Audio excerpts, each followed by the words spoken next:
Hello बच्चों, let's see this question. A solution is 0.1 molar with respect to Ag plus Ca plus 2 Mg plus 2 and Al plus 3 which will precipitate at lowest concentration of PO4 3 minus when solution of Na3PO4 is added. यहाँ पर बोला गया है बच्चे, हमारे पास एक solution है.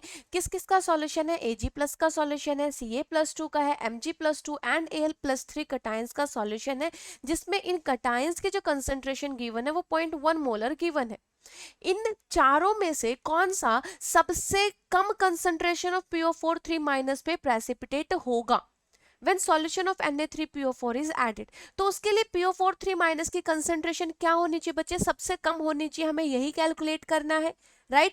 चार ऑप्शन गिवन है, चारों में सबकी KSP वैल्यूज गिवन है. ठीक है, तो आप सबसे पहले ये देखेंगे बच्चे कि क्या पॉइंट यूज करने वाले हैं हम. देखो कि कॉन्सेप्ट क्या है. जैसे कि आपको पता है कि सॉल्युबिलिटी प्रोडक्ट यानी कि KSP क्या होता है बच्चे? KSP for AB salt. AB salt के लिए क्या होता है? AB सॉल्ट अगर डिसोशिएट हो रहा है A प्लस B माइनस में, solubility product is also an equilibrium constant. तो यहाँ पर KSP की वैल्यू क्या हो जाएगी? दोनों जो कटायंस है A plus and B minus, इनकी कंसंट्रेशन का product at equilibrium point, right. तो यहाँ पर सबका KSP पता है सॉल्ट्स का, और कटायंस की कंसंट्रेशन इज 0.1 हमें पता है. तो क्या यहां से हम सभी के जो अनायंस है PO4 3 माइनस, इनकी कंसंट्रेशन निकाल सकते हैं, और जिसके लिए भी PO4 3 माइनस की वैल्यू कम होगी वही हमारा आंसर हो जाएगा, राइट.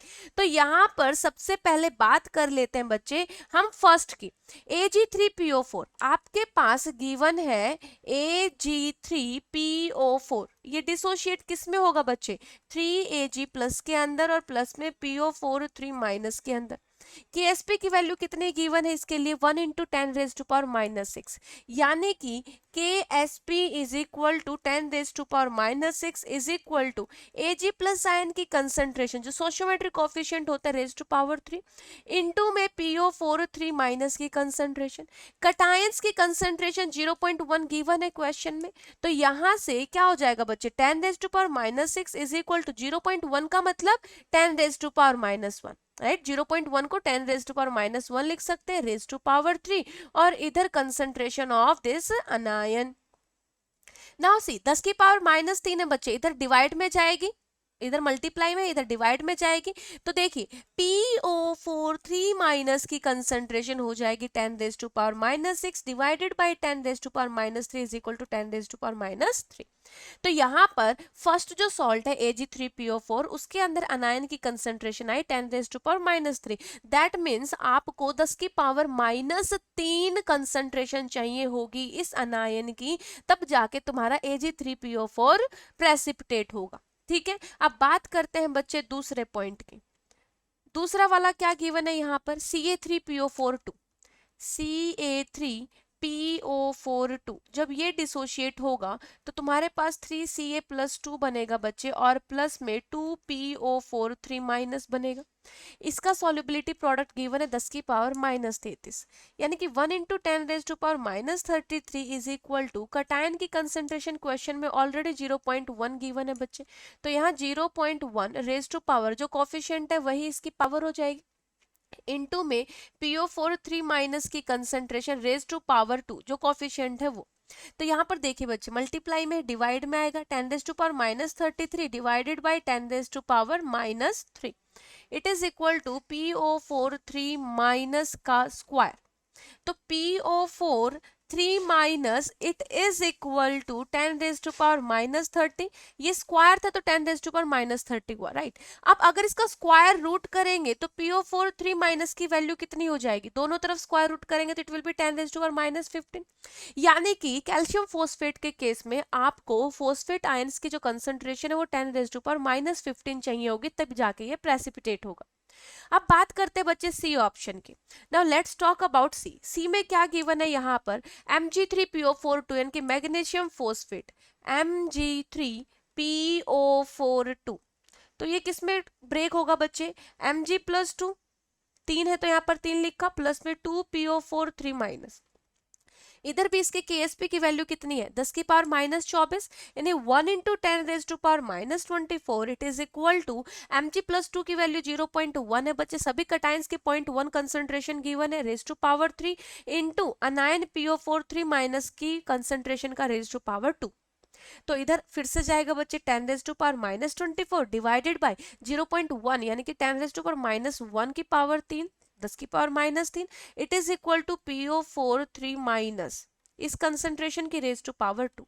ये सॉल्व करेंगे तो कितना हो जाएगा बच्चे 10 की पावर -3 को सॉल्व ऊपर लेके जाएंगे तो 10 की पावर +3 और ये हो जाएगा 10 रेज टू पावर -21। ठीक है, तो अगर मैं यहां से PO4 3 माइनस की कंसंट्रेशन भी निकालू तो अप्रोक्सीमेट यानी कि यहां इसको क्या लिख सकते, देखो 10 raise to power -20 into 10 raise to power -1। तो इधर 10 रेज टू पावर -1 का मैंने स्क्वायर रूट किया और 10 की पावर -20 का करेंगे तो -10। ठीक है, यानी कि मैग्नीशियम फॉस्फेट को प्रेसिपिटेट बनाने के लिए आपको फॉस्फेट आयन की कंसंट्रेशन 10 रेज टू पावर -10 चाहिए। तो ये भी आंसर नहीं होगा, क्यों? क्योंकि तुम्हें सबसे कम अमाउंट चाहिए, तो सबसे ज्यादा अभी तक -3 बचे है ना। नेगेटिव में जितना ज्यादा होता है उतना ही स्मॉल होता है, मैथमेटिक्स इतना आपको पता है। तो ये -3 है सबसे ज्यादा, ये -10 उससे कम, -15 उससे कम। Now let's talk about D option. D option के अंदर क्या दिया गया है बच्चे हमें AlPO4 AlPO4 यानी कि Al+3 प्लस PO4 3 माइनस, यहाँ पर KSP 10 raise to power -20 given है। It is equal to Al+3 की कंसंट्रेशन 0.1 और इधर PO4 3 माइनस की कंसंट्रेशन बच्चे 0.1 इधर डिवाइड में जाएगा तो ये आ जाएगा 10 raise to power -20 divided by 10 raise to power -1 it is equal to concentration of PO4 3 minus. ये सॉल्व किया तो कितना हुआ 10 रेज टू पावर -90, राइट। तो यहाँ पर आप सभी में देख सकते हैं इन चारों ऑप्शंस में जो अनायन की कंसंट्रेशन है वो सबसे कम किसके अंदर है बच्चे, फॉस्फेट आयन की सबसे कम कंसंट्रेशन है हमारी AlPO4 के अंदर। नेगेटिव में जितना ज्यादा नंबर होता है पावर के अंदर वो उतना ही कम होगा बच्चे। जैसे यहाँ पर अगर आप बात करो 10 रेज टू पावर -3 का मतलब है 0.001 और 10 रेज टू पावर -19 का मतलब है 0.000000। यहाँ पर 8 9 10 11 12 13 14 15 16 17 18 एंड 19। तो देखो कौन सी वैल्यू सबसे कम है, ये वाली। तो यहाँ पर आपको वही कैलकुलेट करनी थी।